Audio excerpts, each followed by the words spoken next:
नमस्ते साथियों। फाइनली राज्य सरकार ने दीपावली का जो तोहफा था वो दे ही दिया। एक साथ बहुत सारी जो न्यूज़ थी वो सामने आती है। अब ये तोहफा है या क्या है वो तो आप स्वयं निर्णय ले सकते हैं। 25 तारीख के एक विज्ञप्ति हाल ही में जारी हुई है ग्रेड फर्स्ट की। पहली विज्ञप्ति देखी है जिसमें बच्चों को ये लग रहा है कि तैयारी अब बंद कर देनी चाहिए। बाकी विज्ञप्ति आती है तो तैयारी सब शुरू करते हैं, इसमें सब तैयारी बंद करने की बात कर रहे हैं। क्यों कर रहे हैं? क्योंकि जितनी आशाएं थी उतने इसमें पद सृजित नहीं किए गए। लेकिन हाँ, इसमें एक अच्छी बात है कि यहाँ पर स्पष्ट तौर से लिखा हुआ है कि पदों में कमी या वृद्धि की जा सकती है और संभावना यही है कि इसमें पदों में वृद्धि करेंगे। क्योंकि देखिए 15-16 हजार जो वैकेंसीज है वो अभी ड्यू है फर्स्ट ग्रेड की, और अभी तक देखी जाए तो सबसे कम जो है वो भर्ती ये की जा रही है 2202 के आसपास कुछ है, 2202 सीटों के आसपास ये भर्ती करी जा रही है।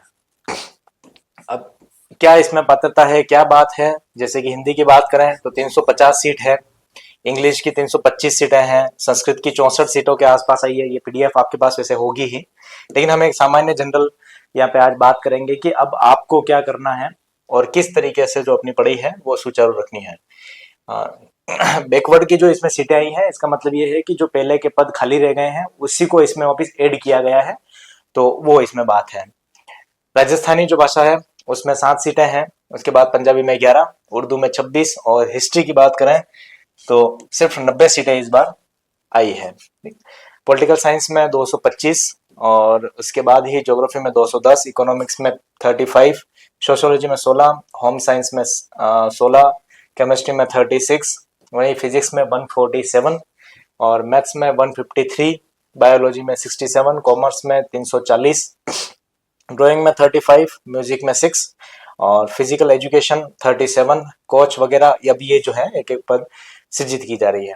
इसमें स्पष्ट तौर से लिखा हुआ है कि भाई ये पंजाबी विषय में अनुसूचित जाति हेतु आरक्षित दर्शाए गए कुल 2 पद, और अनुसूचित जनजाति हेतु आरक्षित दर्शाए गए कुल 2 पद, पिछड़ा वर्ग हेतु आरक्षित दर्शाए गए कुल 4 पदों में से 3 पद एवं अति पिछड़ा वर्ग हेतु आरक्षित दर्शाए गए 2 पदों में से 1 पद वर्ष 2022 की भर्ती बैकलॉग। यही मैं बात समझाने की बात कर रहा हूँ। जो पीछे वाली जो भर्ती थी उसमें जो रह गई थी उसमें उसकी सृजित की हुई है, उन्हें प्रथम बार अग्रणित किया जा रहा है।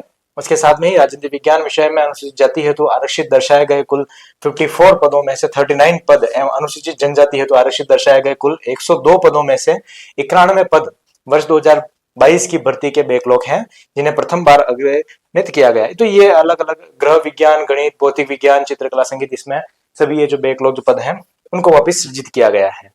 हमारी मेन बात है कि कौन कौन ये भर्ती दे सकता है जो इसमें लिखा हुआ है। उससे पहले मैं आपको बता दूं कि आपका अगर फर्स्ट ईयर चल रहा है, आप अपेयरिंग में हैं, तो फर्स्ट ईयर वाले जो विद्यार्थी हैं वो रनिंग में फॉर्म भर सकते हैं, कोई दिक्कत नहीं है। लेकिन आप जो ये गाइडलाइन कहती है उसमें कि आप फर्स्ट ईयर का जो ये रिजल्ट है वो आ जाना चाहिए। साथ में ही इसका जो फाइनल रिजल्ट आएगा, फर्स्ट ग्रेड की जो भर्ती होगी उसका जो फाइनल रिजल्ट आएगा उसमें आपका सेकंड ईयर का भी रिजल्ट आ जानी चाहिए। ये बात आपके पास क्लियर हो जानी चाहिए। मतलब आप अपेयरिंग में हैं तो आप दे सकते हैं, कोई बात, कोई दिक्कत नहीं है, ठीक है। उसके बाद में ही जो सिलेबस में छोटा सा चेंज किया गया है उसके बारे में हम यहाँ पे बात करते हैं। वही है, बीए में 45% ST SC वगैरह, और जो जनरल कैटेगरी है उसके लिए 50% क्या जो है आवश्यकताएं हैं। उसके साथ में ही कुछ छूट दी गई है समय में। जबकि 2025 की बात करें तो 1/1/2025 को न्यूनतम 21 वर्ष और अधिकतम 40 वर्ष हो जानी चाहिए आपकी। और उसके साथ में ही पद संख्या क्रम 4 और कुछ छूटें दी गई है, वो आप यहाँ पे आराम से देख सकते हैं। कोई विशेष इसमें बात है नहीं। जैसे जो बैकवर्ड है वो 5 साल की, जो राजस्थान की अनुसूचित जाति, अनुसूचित जनजाति, इसके पिछड़ा वर्ग के लिए 10 साल, ये सभी अलग अलग बातें हैं। अब हम मुख्य बात पे आते हैं कि जो सिलेबस है उसमें क्या चेंजेस की गई है। यहाँ पे देखिए किस तरीके से उस पे आए। उससे पहले हम यहाँ पे देख लेते हैं कि आवेदन की अवधि क्या है। तो आवेदन की अवधि है 5/11/2024 से 4/12/2024, यानी कि 1 महीने का पूरा पूरा समय यहाँ पे है। दूसरा, आप ओटीआर के माध्यम से इस फॉर्म को फिल करेंगे, एसएसओ आईडी पे जाएंगे, ओटीआर अगर नहीं करवा रखा है तो ओटीआर कराना है, उसके बाद आप ये फिल फॉर्म कर सकते हैं। ये कुछ नए नए जो प्रावधान है उसमें दिए गए हैं। अब हम सीधे ही आ जाते हैं हमारे सिलेबस में, जो छोटा सा चेंजेस किया गया है उसके बारे में हम बात करते हैं। एजुकेशन साइकोलॉजी जो पहले सेकंड पेपर में आया करती थी, अब वो फर्स्ट पेपर में आएगी, यानी कि जो एजुकेशन साइकोलॉजी है उसका वेटेज इस बार कम कर दिया गया है। ठीक है, उसके बाद में ही मैनेजमेंट है, वो भी यहाँ पर जोड़ दिया गया है, यानी कि मैनेजमेंट का भी भार इस बार कम कर दिया गया है। उसके बाद तो वापस जो पहले था वो का वही है। तो ये दो महत्वपूर्ण चेंजेस हुए हैं।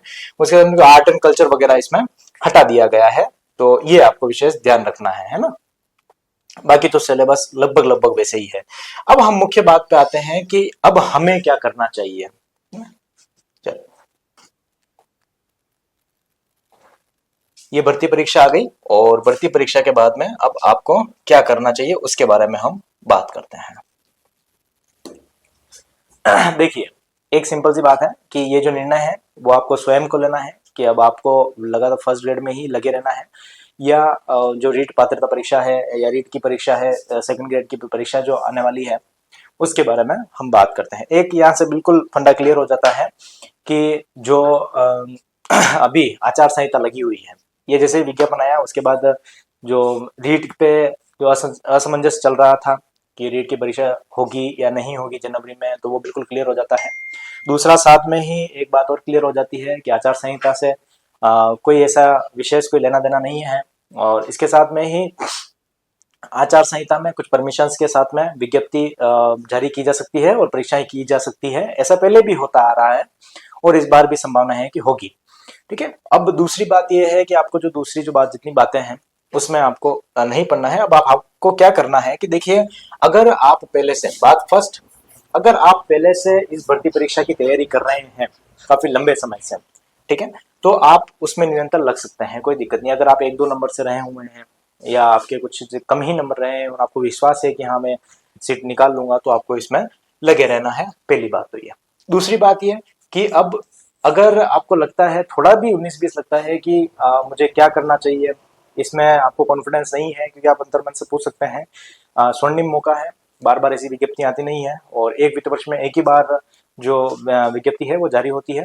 अब हो सकता है कि अगर इसमें कुछ संशोधन हो तो ठीक है, और अगर इसमें कोई संशोधन नहीं होता है तो हो सकता है सरकार आगे 2027 के आसपास नई विज्ञप्ति निकाले, जिसमें बड़ी भर्ती निकालने की संभावनाएं हैं। तो आप अपने सुविवेक के आधार पर ये निर्णय ले सकते हैं कि आपको क्या करना है। एक और बात यह है कि आपको लगता है कि इस भर्ती की मैं तैयारी इतने समय से कर रहा हूँ और मुझे इतनी समय अच्छी तैयारी मेरी नहीं है, फिर भी तो आप सेकंड ग्रेड और थर्ड ग्रेड की तरफ जा सकते हैं। ये आपकी दूसरी बात है। और तीसरी बात यह है कि आप ये निर्णय कैसे लें, कि भाई निर्णय कैसे लेना है।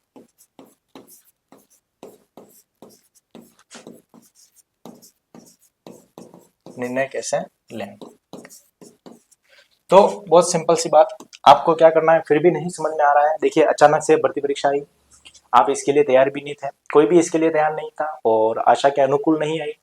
आचार संहिता में एक लॉलीपॉप तो दे ही रहे हैं सरकार, और लगातार दे ही जा रही है।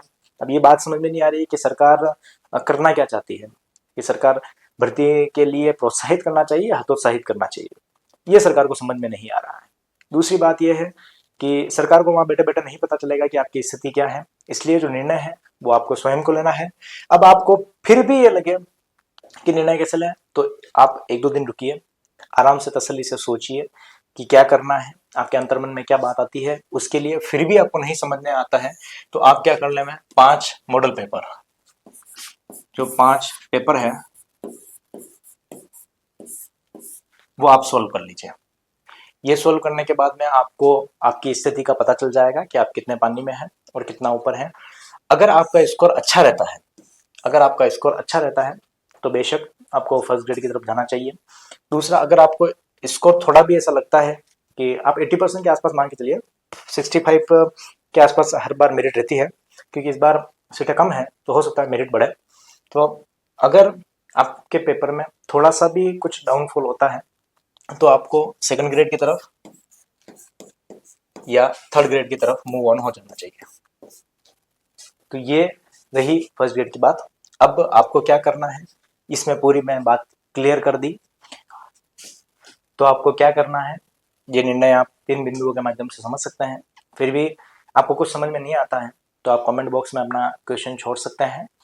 और रीट के बारे में मैंने आप अलग से वीडियो बनाए हुए हैं, आप उनसे भी देख सकते हैं कि किस तरीके से रीट की परीक्षा की तैयारी कम समय में भी करनी है। और साथ में एक वीडियो और अभी आने वाला है कि क्या जनवरी में परीक्षा होनी संभावित है, और मैं उसमें बताऊंगा कि कैसे हो सकती है और क्या चेंजेस सिलेबस में जो है हो सकते हैं। आई होप वीडियो आपको मदद ज़रूर करेगा। आप अपना निर्णय स्वयं लें और उस निर्णय पर अडिग रहें। अगर आप बेहतर तैयारी कर रहे हैं, काफ़ी लंबे समय से तैयारी कर रहे हैं फर्स्ट ग्रेड को लेके, तो आपको उसी में लगा रहना चाहिए। और आपको थोड़ा सा भी कुछ असमंजस लगता है तो आपको मूव ऑन हो जाना चाहिए, क्योंकि हम भर्ती परीक्षाओं को लेके कुछ भी रिस्क नहीं ले सकते हैं।